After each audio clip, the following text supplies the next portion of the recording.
vascular, o bueno, en este caso un granuloma y no nos dimos ni cuenta. ¿Ok? Entonces, vamos a seguir. Teníamos la respuesta inmunitaria. En la respuesta inmunitaria innata, nosotros vamos a encontrar de que la innata suele darse a partir de 0 a 3 semanas de la infección, ¿no? En la innata, ¿qué se usa para poder detectar el patógeno? Cuéntenme. A grandes rasgos, PAMS y PRRs. Ya, PAMS y PRRs, PAMS y PRRs. PRRs en nuestras células, PAMS obviamente en el microorganismo. ¿Ok? Entonces, vamos a poner acá un poquito de puntero. ¿No? Estamos observando aquí. Aquí están PAMS y PRRs, ¿no? Esto de acá, por ejemplo, debería ser un glucolípido recubierto de manosa. ¿Quién la detecta? El receptor justamente de este manosa, ¿no? En un macrófago. El macrófago normalmente va a tratar de fagocitarlo una vez que lo detecte, ¿ok? Lo fagocita. ¿Y qué pasa? Este macrófago es un macrófago alveolar. Este macrófago alveolar es medio lento, la verdad. Entonces, ¿qué hace? A pesar de que lo fagocita y lo trata de eliminar, ¿con qué? Con un fagolizosoma y con sustancia reactiva de oxígeno. Ya, muy bien. ROS, el bulbo respiratorio, todo eso, no lo logra, ¿ok? Y muchas veces el macrófago piensa que sí. El macrófago piensa que sí lo logró, ¿ya? Entonces, ¿qué hace este macrófago? Empieza a seguir movilizando. Al movilizarse, moviliza también al microorganismo dentro de él. ¿Por qué? Porque obviamente el Mycobacterium tuberculosis tiene factores de virulencia que permiten el escape de este fagolizosoma, ¿ok? Permitiendo pues que empiece a generar el crecimiento dentro del macrófago y de movilizarse por el macrófago, ¿ok? Entonces, ¿qué pasa en ese caso? El macrófago, cuando llega a detectarlo y no se da cuenta que ya no lo eliminó, empieza a movilizarse desde el espacio alveolar hasta lo que viene a ser el parénquima pulmonar. Y en el parénquima pulmonar es donde lo llegan a detectar. Llegan a empezar a generar, miren, aquí está el macrófago alveolar, ¿no? Empieza a generar, miren, un CMH de tipo 2, y este CMH de tipo 2 más péptido llegará a activar a lo que viene a ser llegará a ser reconocido por un linfocito T, ¿ya? Este linfocito T, en este caso, generará, este linfocito T debería haber sido una activación a partir de un linfocito T para intracelulares, ¿cuál sería? TH1, TH2, TH17. Intracelulares. 17. 2. 1. El 1. ¿Ok? Acá el grandote dice. El TH1 es el que normalmente llega a generar la detección de este tipo de infecciones. Y obviamente este TH1, ¿en qué te sirve? Te sirve para producir interferones, porque el interferón va a ayudar al macrófago a activarse, ¿no? A mejorar la fagocitosis, a mejorar la eliminación por ROS, ¿ok? Y además, miren, este tipo de macrófago activado, M1, ¿ok? También empieza a producir factores de necrosis tumoral y miocinas, ¿ok? Que empiezan a reclutar en esa zona del parénquima pulmonar a todas las células para poder generar este encarcelamiento del patógeno. ¿Okay? Entonces, lamentablemente hay macrófagos que no van a poder eliminar el microorganismo y por ende todas las células que han sido reclutadas van a empezar a hacerle un círculo, ¿no? Una secta, ahí van a estar todos juntos y lo van a, pues, ahogar prácticamente, ¿no? ¿Okay? Ahora, los granulomas, ¿de qué están hechos? Están hechos de múltiples células, ¿no? Todo lo que se llega a reclutar a esa zona normalmente suelen ser células T, células B, neutrófilos, natural killer, todas las posibles células que llegan a ayudar, ¿no? Van a estar justamente incorporando a lo que viene a ser este granuloma, ¿no?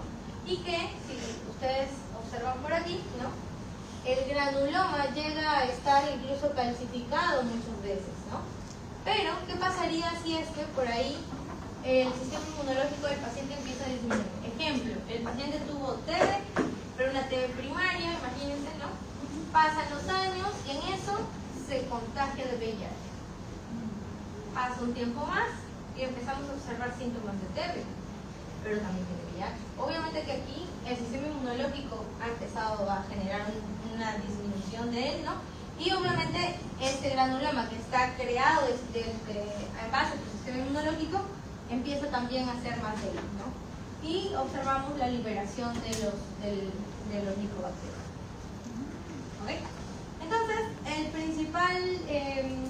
la principal célula pues, importante para la formación de granulomas, como mencionan ahí, suele ser los macrófagos.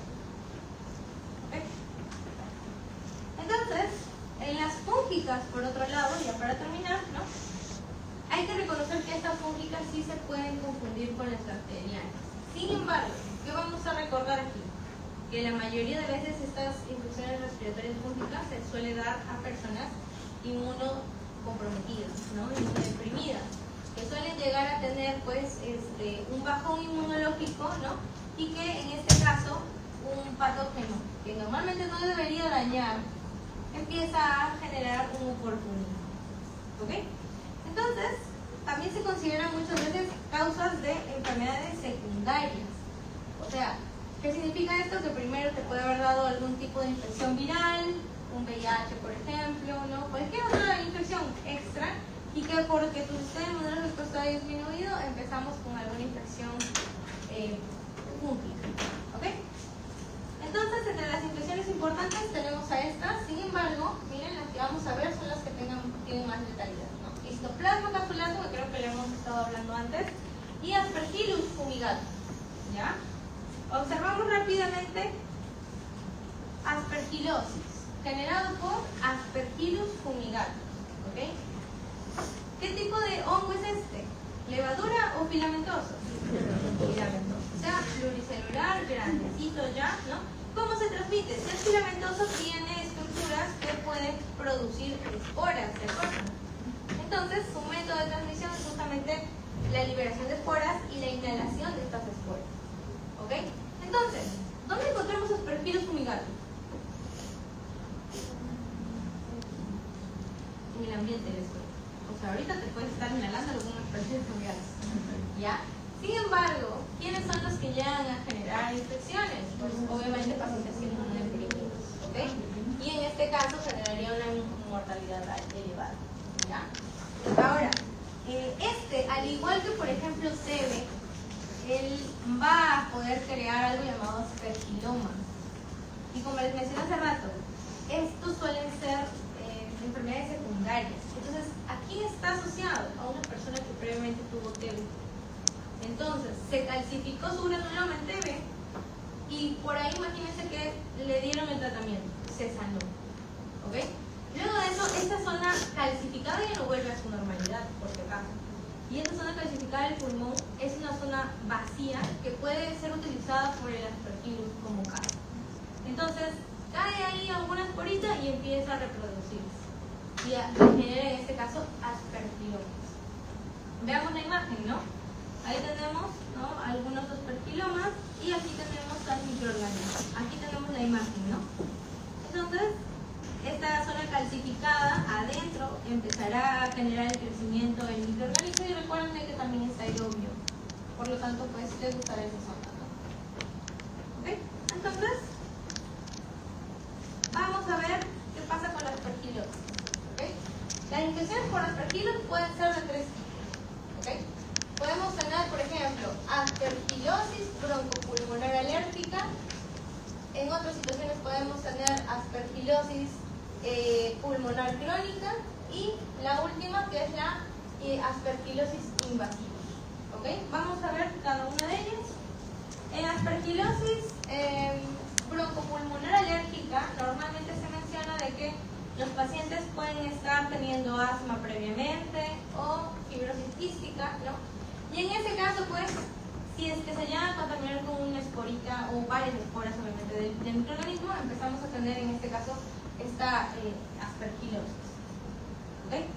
La otra infección, que es la aspergilosis pulmonar crónica, solo afecta a personas que anteriormente han tenido TB. ¿Okay? También podríamos hablar de la TBA, ¿no?, que viene a ser algo parecido a esta CPA, ¿ya? Y como mencioné, normalmente se llegan a tener pacientes que previamente tenían TB y que luego el microorganismo llega a utilizar esa zona para pues, crecer, ¿no? Y la última, que solo afecta a los que como tal son inmunocomprometidos, ¿no? Que vienen a ser los que no tienen neutrófilos, ¿no? O incluso algunos que han tenido pues, trasplante de médula ósea, ¿no? Entonces, estos suelen ser las personas más afectadas por aspergilosis. Y por acá tenemos el ciclo de infección de Aspergillus. ¿Qué podemos observar? Este es el microorganismo, ¿correcto? Y por ahí tenemos a las esporas. Las esporas pueden ser inhaladas, ¿correcto? Y una vez inhaladas pueden llegar incluso a lo que viene a ser pues, tu sistema respiratorio. Y adentro, en lo que viene a ser el epitelio respiratorio, empezamos a observar de que primero necesitará generar un anclaje, ¿no? Este anclaje, si observamos más detenidamente, ¿no? Tenemos, por ejemplo, residuos de ácido ciálico o incluso lectinas del tipo A. ¿No se ve? A ver. Aquí está, lectinas del tipo A, ácido ciálico, que se pueden llegar a unir a lo que vienen a ser las fibronectinas. Pero además hay PRRs que también los pueden llegar a detectar y van a generar un posible ingreso de esta esporita adentro de esta célula, ¿no? Adentro, internalizando a este conidio, a esta espora, vamos a ver de que incluso, miren, tiene factores de virulencia alrededor, como por ejemplo la melanina, ¿se acuerdan de la semana pasada? ¿No? Que puede llegar a permitir el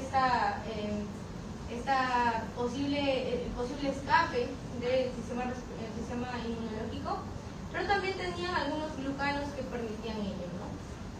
Y por otro lado, adentro de esta célula, esta conidia puede llegar a germinar y algunas veces puede llegar a generar la eliminación de esa esporita o empieza a generar la invasión, ¿no?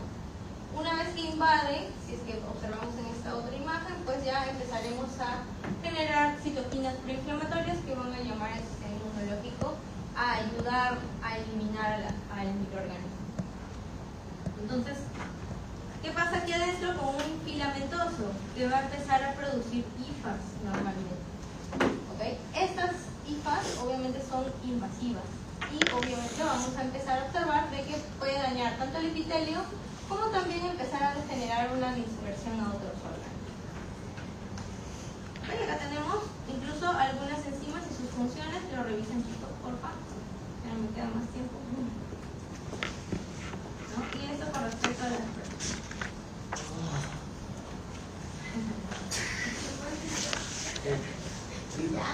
Ahora, ¿qué pasa si es que se da una aspergilosis en pacientes inmunocompetentes o con una infección viral? ¿Se acuerdan que les mencioné? Ya, cálmense. ¿Por qué lloran, chicos? ¿Por qué lloran? Yo les dije que hoy iba a ser 6 patógenos. ¿Sí o no? ¿Qué? No sé, no me acuerdo. Pero bueno, algunos deben haber 10. No sé. Bueno, entonces miren, cuando hay alguna inmunocompetencia, es decir, cuando hay personas que sí están sanas, ¿ok? Mi sistema inmunológico se supone debería actuar, ¿no? En este caso, por ejemplo, generando el llamado de neutrófilos a la zona cuando son extracelulares, ¿no? Normalmente cuando son conidios, ¿ok? O incluso produciendo anticuerpos que pueden llegar a opsonizar, ¿ok? Por otro lado, si tenemos una persona con una previa infección viral, obviamente miren, todo el epitelio, ¿no? Respiratorio va a estar completamente dañado. Entonces, ¿qué empezamos a observar? De que las esporas llegan, ¿no? Y va a ser mucho más fácil de generar generar la adhesión, obviamente, en estas zonas, ¿no? Y empezar a producir, ¿no? Las, ¿ok? Y ya. Entonces, todo esto de aquí, chicos, lo que hace es llamar básicamente a normalmente células que cursan con infecciones extracelulares. Las hifas normalmente van a empezar a salir, ¿no? De las células dañadas y estas son las que normalmente llegan a ser destruidas a partir de la netosis de los neutrófilos. ¿Okay? Y finalmente, la histoplasmosis. Histoplasma capsulatum ya lo han visto en una de sus clases, ¿correcto? ¿Qué se le considera histoplasma capsular? ¿Cómo se le considera? Muy bien, dimórfico. ¿Levadura filamentoso? No, es un dimórfico. ¿Por qué? Porque puede llegar a producir estas dos formas, ¿no? Levadura y filamentoso. Levadura en 37 grados y filamentoso a 3 o a menos, ¿no? O a temperatura ambiente. Entonces, ¿cómo me llevo a infectar? ¿Asociado a qué tipo de animalitos? ¿De murciélagos o de aves, ¿no? Entonces, si yo me voy a una cueva, por ejemplo, obviamente que ahí hay murciélagos y esos murciélagos van a defecar en las zonas en donde yo estoy caminando. Si es que empiezo a respirar, no voy con ningún tipo de mascarilla o algo así, empiezo a inhalar las esporas. Adentro de mi cuerpo, a 37 grados, empezamos a observar la germinación de estas esporas, como mencionaban sus compañeros en la exposición, ¿no? Ahora, hay que resaltar aquí que normalmente los pacientes con inmunodeficiencias pueden llegar a tener mayor riesgo. ¿Okay? Así que, aquí creo que también lo mencionó sus compañeros, ¿no? Normalmente acá tenemos a la espora, miren, y por medio de estos tipos de proteínas, como el 1,3 beta de glucano o el HSP60, suelen llegar a ser reconocidos por los macrófagos. Sin embargo, el histoplasma puede cambiar un poco su morfología, ¿no? En vez de ser beta de glucano, se transforma en alfa glucano. Y de hecho, solamente este cambio hace que el macrófago muchas veces lo deje pasar, ¿no? Y evada el sistema inmunológico. Adentro del macrófago se genera algo llamado ROS, ¿no? Que es el bulbo respiratorio, pero que muchas veces el patógeno puede llegar a tener esa enzima llamada catalasa, que también la tienen otros patógenos más. ¿Quién tenía catalasa positiva? Entonces se acuerda. Muy bien. Entonces, miren, ¿no? Este macrófago, normalmente si se llega a activar, obviamente que empezará también a generar la activación del TH1. Estos TH1 sirven obviamente para la situación preinflamatoria, ¿no? Pero las células dendríticas en general van a llegar a generar una presentación antigénica posterior, ¿no? Y a también pues activar al mismo tipo de linfocitos T. ¿Ok? Entonces, finalmente, ¿qué mencionan acá en este caso? Miren, algo así más o menos va a llegar en su examen, probablemente. Les dan un casito, dice Carla pasó un fin de semana explorando cuevas en una zona rural y dentro de la cueva estuvo en contacto con excremento de murciélagos. 3 semanas después comenzó con fiebre, tos seca, fatiga extrema, y si yo solamente supiera estas cosas, ¿qué pensaría? Histoplasma. No, si yo solo tuviera estos de aquí, yo pensaría en cualquier microorganismo. Y más, pensaría que tiene virus o en este caso pues bacteria, ¿no? Miren, 3 semanas, ¿con quién me confundo? Con una TB. Entonces tengo que también saber el contexto, ¿ok? Pensó que era gripe, pero cuando perdió 10 kilos en un mes, yo también quise eso. Y se me fue difícil, tuvo que ser hospitalizada. ¿Cómo se llamaba la infección? ¿No? Asociado nuevamente al de murciélagos. ¿Qué microorganismo la genera? Histoplasmosis es acá, infección. Histoplasma capsular. ¿En qué presentación se encuentra en las cuevas? ¿En qué presentación? ¿Quiere decir? Ok, filamentoso o levadura. ¿Qué morfología adopta temperatura corporal? Levadura. Muy bien.